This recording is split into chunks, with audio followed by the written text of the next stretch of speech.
Hey, welcome back to the channel. It's awesome that you're tuning in. So in today's video, it's time for another game box or game console from China. But what I'm actually going to get is always the question. We have all kinds of boxes, all kinds of different brands, and it is going to be a gamble. Some of them are pretty damn good, some are plug and play, and some can be adjusted. Inside the box, we're going to get ourselves the same stuff that I've seen many times before, and that includes the toilet paper manual, 2 controllers. But I already noticed one thing is that the configuration with this product is slightly different.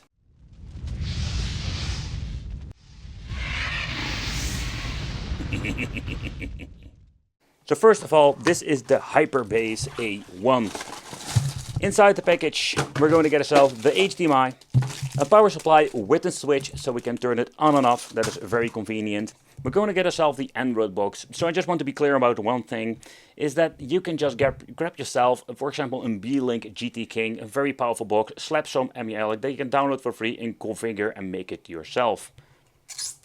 Yep, that's the only thing what you're going to need to do. So at the back we're going to get ourselves an AV out port, optical out, RJ45 Ethernet, then of course the HDMI and the input for the 5V power supply.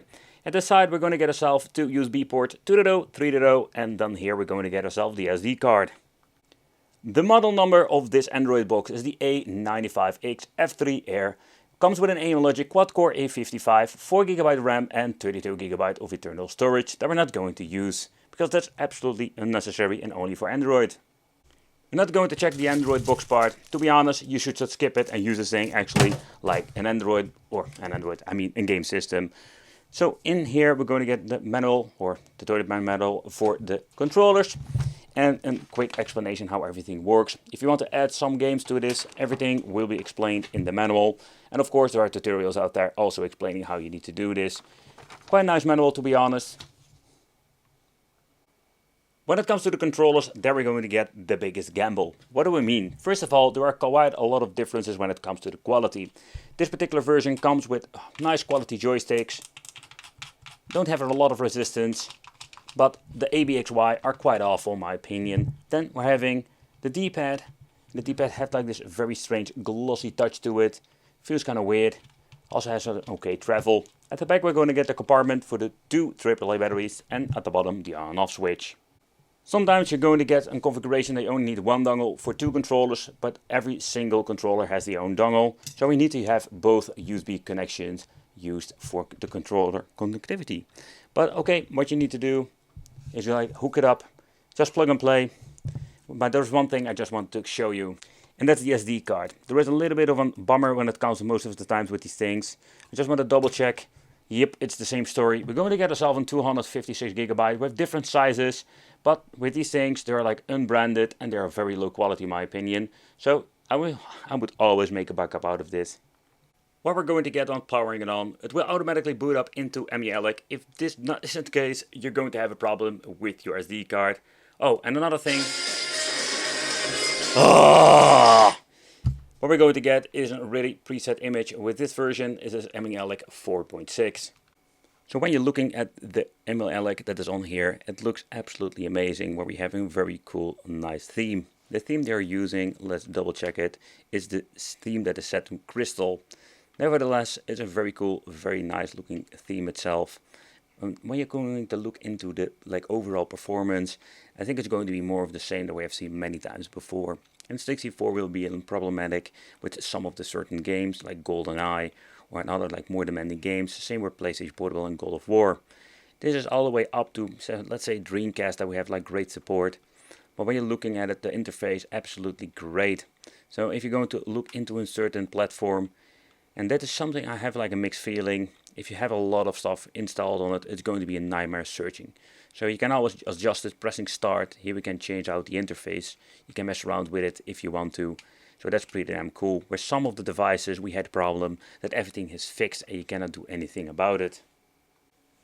But let's take a close look at the specifications. The version is 4.6, already mentioned before. The temperature of the system is 54 degrees, and that's a little bit of a bummer with these devices. There is no active cooling going on.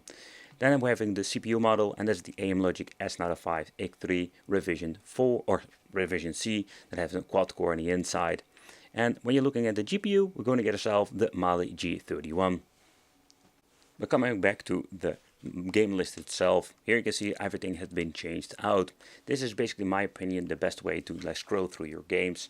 Pressing select, what you can do is mess around here with the game list view style. Like for example, we're having the grid before, and this is cool, it looks absolutely amazing, but with a lot of games going to be a problem. So the thing I really love, you have also like grid simple. It's another cool way to just check out your games. We're having the carousel, and you can see there are so many different ways you can just adjust like your collection.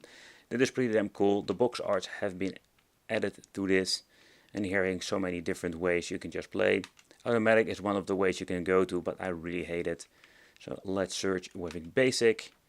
It's kind of boring, but I think detailed was one of the things I really liked where we started when making this part of the video. So when it comes to Emulate, I think it's a very cool way to play, but also you can just mess around with it and get your personal preference when it comes to certain like displaying of your games. Let's start off with some Panasonic 3DO, and I really love this game, Return Fire. With this new version of Emulate, we have some very cool new additions to the system, but with the A95X we do have like some limitations. You can just hear that the game struggles. It's still playable.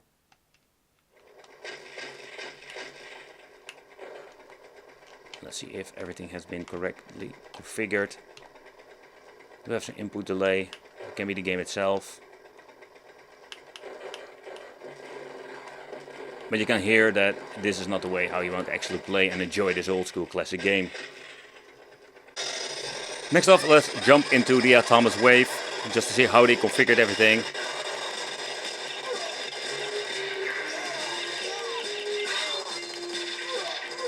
The game is playable to a certain point.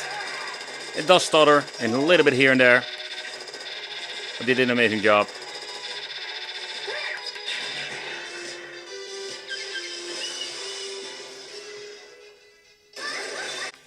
Next up, Dreamcast. There are not a lot of games that will have a lot of problems. Take consideration when it comes to Dead Alive or more demanding three-dimensional games. We do have some minor hiccups, but most of the games are still playable. Emergency formation. Intercept intruder.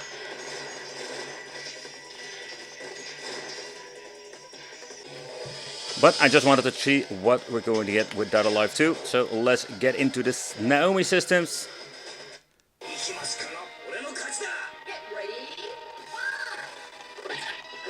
And I already expected we do have some problems when it comes to the system. With a lot of stutters like this, in my opinion, it's unplayable. There we go. Nope, it's not getting better. Sometimes we have some of the emulators that we're actually having some decent emulation overall performance, but this is absolutely garbage.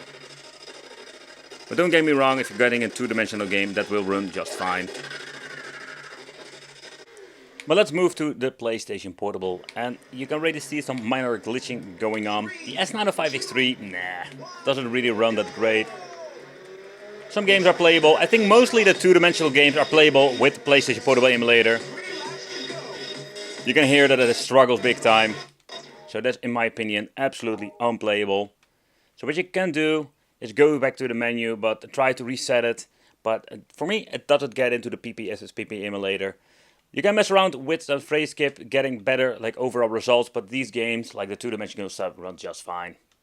So when it comes to testing, that's basically what I'm doing. I'm always grabbing the games that struggle the most. For example, Cruise in the USA can have problems. That same goes for GoldenEye. But when it comes to N64, it's a hit or miss with these games.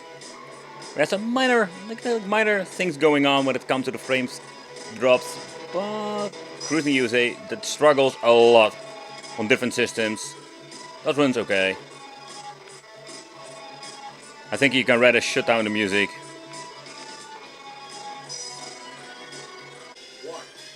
But all the negativity in this video, I just want to close it up with something positive. And that is very simple, that a lot of games are running just fine on the device itself, all the way up to PlayStation without any problem. Of course, PlayStation 1 will be running on original resolution. And when it comes to Sega Saturn, it's going to be the same story that we've seen with many different systems. Two-dimensional stuff runs great, but when you're going to get in three-dimensional stuff, there we're going to have some troubles. Not for every single game, so again, it's going to be a hit or miss. So we're having that same with Sega Dreamcast, or Sega Nomi, or that we're having on 64. A Sega Saturn is no different. But if you search through it, there are a couple of games that run okay. Unfortunately, Virtua Fighter does struggle. We just need to have more power to get this to run on native resolution. So what are we going to get inside the box itself? To be honest, nothing much. Where we have very cool fancy boxes nowadays, this is a very simple Android box. There is this tiny light or LED strip on top. That looks kind of cool, to be honest. I'm just going to leave it. This is the Wi-Fi antenna. And in here we're going to get the RAM modules, the storage capacity of the Android part. And of course we're going to get a tiny cooling element. So underneath we're going to get ourselves the A95X chip. Already double checked it when it comes to Emulation itself, but that's it. There is no cooling whatsoever. The other thing I really hate about these boxes, there is no way of getting some fresh air from the outside in the machine, so everything will be stuck in here. Let me know in the comments what do you think of this. This is a little bit I think it's a little bit of a bummer where we have so many cool boxes, but this thing, not only performance wise but also on the inside, it's nothing really special. I think there's a great word for this. Yep, that is. So in the end, if you're looking at a lot of these boxes, it's more of the same. It's more the question, what will it bring you when it comes to the hardware part, but also the cooling part. This is one of many boxes. This is just Androids. It looks cool with the LEDs on top, but that's the only thing I could say that is extra on it. Cooling is absolutely horrible. There is no way of getting some fresh air in, and there is no active cooling.